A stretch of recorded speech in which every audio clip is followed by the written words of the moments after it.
Shopkeeper इधर छः छः पाँच छः थे और दो दो एक ये था, बेकरियाँ भी थी इधर पारसियों की, और ये वहाँ भी थी, लाहौर में भी थी दुकान और बेकरियाँ।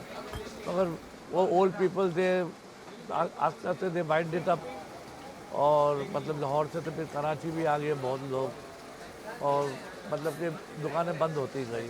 और बहुत सारी ये होटल है यहाँ पे, पहले सब जो है वो ईरानी होटलें थे, वो भी बहुत सारे होटल बंद हो गए। टी शॉप थी, वाइन शॉप थी, ये पर मेडिकल स्टोर थे पारसियों के। अभी एक ही रहा मैं रहा बस, एक खाली पारसी शॉप एक ही हमारी है।